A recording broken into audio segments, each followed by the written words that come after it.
Saint-Esprit, ainsi soit-il. Eh bien, chers frères, c'est en 3 circonstances que Jésus a pris avec lui ses 3 disciples préférés et eux seuls. À la résurrection de la fille de Jaïr, chef de la synagogue, à la transfiguration et au moment de son agonie au jardin des Oliviers. Et puis, il y a 2 circonstances où manifestement un de ces 3 disciples a pris une part plus active à l'événement auquel il se trouvait associé. Ainsi, par exemple, il est certain que Saint Jean est entré beaucoup plus profondément que les 2 autres apôtres dans le mystère de la croix, puisqu'il s'est tenu avec la très sainte Vierge Marie au pied de cette croix. L'évangile d'aujourd'hui nous apprend que Saint Pierre a tenu une place prépondérante lors de la transfiguration de son maître, alors que ses 2 compagnons se sont contentés d'assister, muets, à cette manifestation de Jésus dans sa gloire. Et puis, par soustraction, il est permis de penser que Saint Jacques a eu l'intelligence spéciale du miracle que Jésus fit en faveur de la jeune fille de Jaïr, chef de la synagogue, qu'il ressuscita alors qu'elle était âgée de 12 ans. Cette jeune fille, morte en bas âge et qui n'avait pas encore atteint sa majorité, représente bien la synagogue, c'est-à-dire le peuple juif qui est mort spirituellement sans recueillir les fruits de grâce que comportait sa fidélité à la loi mosaïque, lui qui n'a pas compris que la synagogue n'était qu'un état transitoire et que la loi de Moïse ne pouvait recevoir toute sa signification et son couronnement que par notre Seigneur Jésus-Christ, c'est-à-dire par l'Église et dans l'Église qu'il a fondée. Cette résurrection de la fille de Jaïr est l'annonce et la promesse de la résurrection du peuple juif pour hériter des promesses qu'il a reçues. Résurrection qui est clairement annoncée par saint Paul dans l'Épître aux Romains. Saint Jacques fut en effet le premier apôtre à subir le martyre à Jérusalem en l'an 42, et c'est vers lui qu'il faudra se tourner pour entrer dans la pénétration du mystère de la vie de l'Église, le retour en masse des Juifs au sein de l'Église catholique.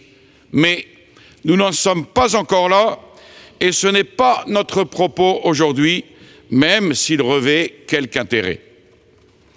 Saint Pierre a donc reçu mission de comprendre mieux que les autres ce mystère de la transfiguration de son maître. Il est bien évident que pour les 3, ce signe devait être un réconfort, un grand réconfort avant l'épreuve énorme qu'il leur serait demandé de supporter, à savoir assister à son agonie et à toute sa passion. Et on voit d'ailleurs là la bonté infinie de notre Seigneur. En plus des autres miracles, cette vision du Christ transfiguré devait aussi les confirmer dans la foi en la divinité de leur maître, que d'ailleurs saint Pierre avait confessé très peu de temps auparavant. Il y a là un trait distinctif de la physionomie humaine, morale et spirituelle de saint Pierre, et qu'il faut souligner, et que l'on voit tout au long des évangiles, c'est sa spontanéité. C'est ce qui nous le rend d'ailleurs assez sympathique. Ses réparties jaillissent devant les paroles du Maître ou devant les événements, sans qu'il semble d'ailleurs toujours les contrôler. Et c'est ainsi que, dans l'évangile d'aujourd'hui, devant l'extrême satisfaction qu'il éprouve, il déclare « Seigneur, il nous est bon d'être ici. Si vous voulez, je vais y dresser 3 tentes, une pour vous, une pour Moïse et une pour Élie. » Et presque aussitôt, après avoir confessé la divinité du Christ, « Vous êtes le Christ, le Fils du Dieu vivant », il déclare à Jésus qui avait annoncé à ses apôtres sa passion prochaine, « Dieu vous en préserve, Seigneur. Non, cela ne vous arrivera point. » Et Jésus est obligé de le reprendre et de lui dire, « Passe derrière moi, Satan, tu me fais obstacle, car tes pensées ne sont pas celles de Dieu, mais celles des hommes. » Après la pêche miraculeuse qu'il venait de faire en obéissant à la parole de son maître, prenant conscience de la distance qui le sépare de lui, il dit « Éloignez-vous de moi, Seigneur, car je suis un pécheur. » Après la première multiplication des pains, lorsque tout le monde abandonne Jésus, après qu'il eut laissé entrevoir l'institution prochaine de la Sainte Eucharistie, où il donnerait son corps à manger et son sang à boire, Saint Pierre de répondre vivement à Jésus qui demande aux 12 « Voulez-vous partir aussi ? Seigneur, à qui irions-nous ? Vous avez les paroles de la vie éternelle. » Et la foi de Saint Pierre, cette foi spontanée dans le Christ Jésus, autant que la conscience de sa misère, ne lui permettent cependant pas toujours, pour autant, de prendre conscience de sa fragilité. Il croit aisément que son attachement à son maître lui apportera partout et toujours la force de le confesser. Et c'est ainsi que lorsque Jésus annonce le scandale et la dispersion des apôtres, consécutive à son arrestation et à sa passion, Saint Pierre réplique aussitôt « Si tous sont scandalisés à son sujet, moi, je ne le serai jamais. » L'annonce que Jésus lui fit de son reniement ne suffit même pas pour qu'il doute de lui-même. Et c'est pourquoi il ajoute « Dussé-je mourir avec vous? Non, je ne vous renierai pas. » Et nous savons très bien qu'il devait le renier quelque temps après. Sa foi ne l'empêche pas d'être concret et d'avoir les pieds sur terre. Et au Christ qui avait mis en garde ses apôtres contre le danger des richesses, aussitôt après le refus du jeune homme riche de le suivre, Saint Pierre lui dit « Eh bien nous avons tout quitté et nous vous avons suivi. Quelle sera notre part ?»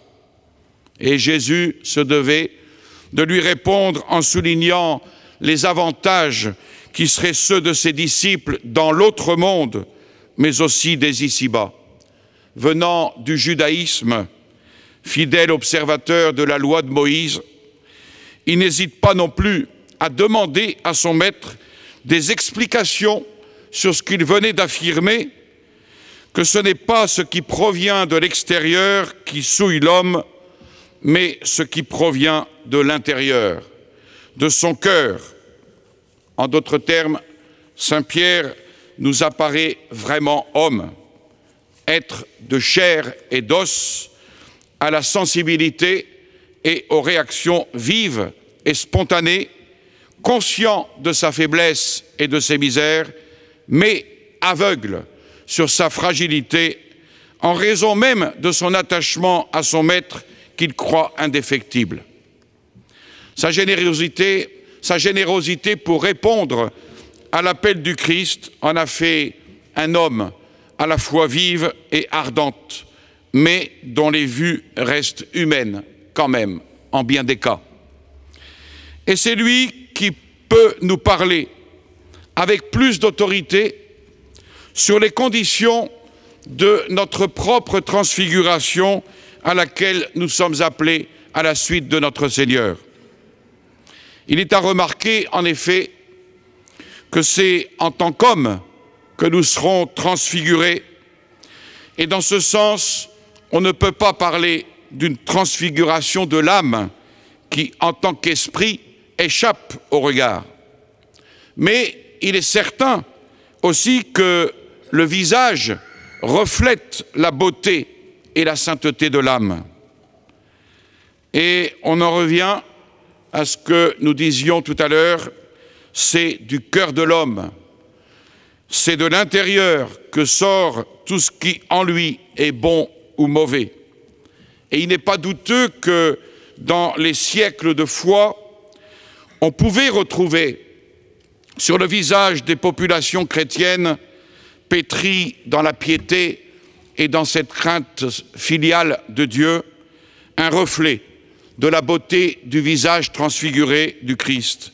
Et cela dans toutes les classes de la société, depuis l'homme le plus simple et sans culture jusqu'aux savants et aux plus nobles. Et aujourd'hui, combien de fois cette réelle beauté physique, reflet de la beauté de l'âme, a été effacée du visage de nos contemporains? Comment s'en étonner?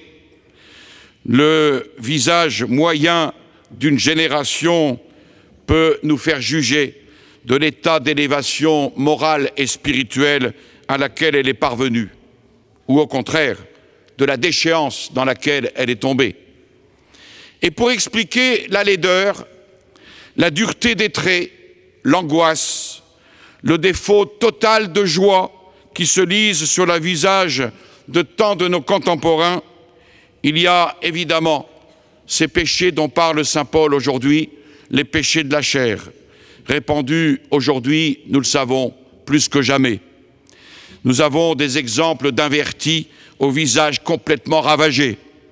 Et saint Paul, à ce propos, fait d'ailleurs allusion à ces péchés de la chair parce qu'il est bien certain qu'ils sont parmi ceux qui contribuent le plus à défigurer l'homme, de la même manière qu'une vie d'union habituelle à Dieu, jointe à l'innocence des mœurs, contribue à la transfigurer.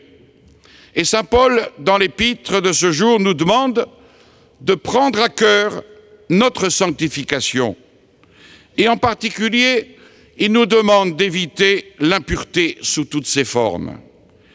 Et il n'y a aucun doute que parmi les péchés que défend le décalogue, les fautes contre la pureté sont celles qui contribuent le plus à défigurer physiquement. Et inversement, les efforts que nous faisons pour garder cette vertu contribuent fortement à nous transfigurer progressivement. Les fautes contre la pureté sont spécifiques aux humains, nous le savons tous. Nous avons ceci de commun avec saint Pierre que nous tous, nous sommes aussi des êtres de chair et d'os. Notre foi, notre connaissance, notre amour doivent encore grandir dans des proportions très appréciables pour que cette connaissance et cette foi soient en mesure d'opérer progressivement cette transfiguration, cette sanctification de notre corps et de notre âme tout entier, et ainsi nous achemine dès ici-bas vers une transfiguration progressive avant qu'elle ne soit définitive dans l'au-delà. Mais n'oublions pas le processus qu'il nous faut suivre.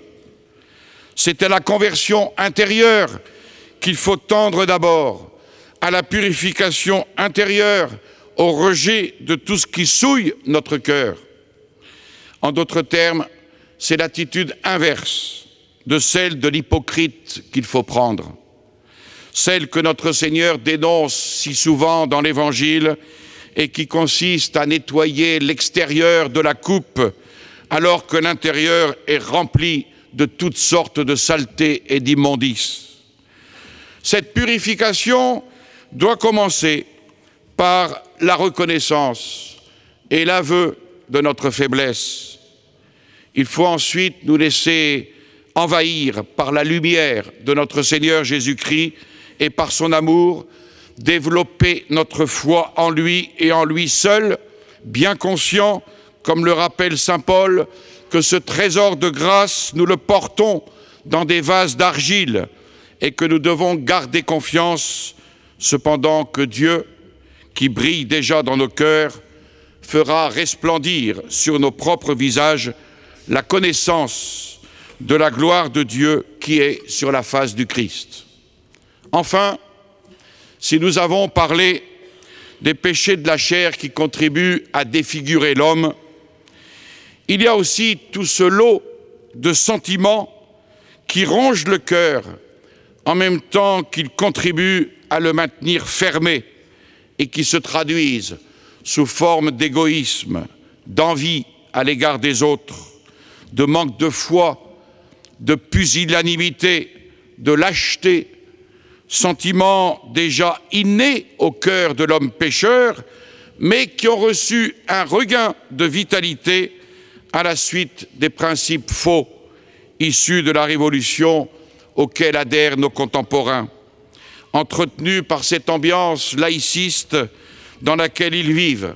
Alors chacun de nous peut et doit tirer une leçon de cette transfiguration de notre Seigneur Jésus-Christ.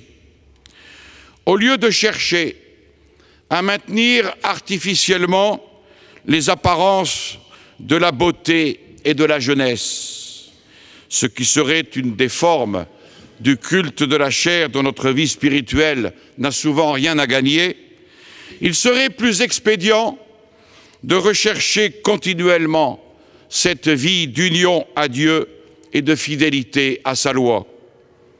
Et pour notre plus grand bien spirituel, notre vie sensible s'en trouverait mortifiée et par surcroît, car c'est toujours le surcroît qui nous est accordé, qui est accordé à ceux qui recherchent exclusivement le royaume de Dieu et sa justice, ce surcroît nous serait accordé, par ce surcroît nous serait accordé un reflet de la beauté de Jésus-Christ transfiguré, ainsi soit-il. Au nom du Père et du Fils et du Saint-Esprit, ainsi soit-il.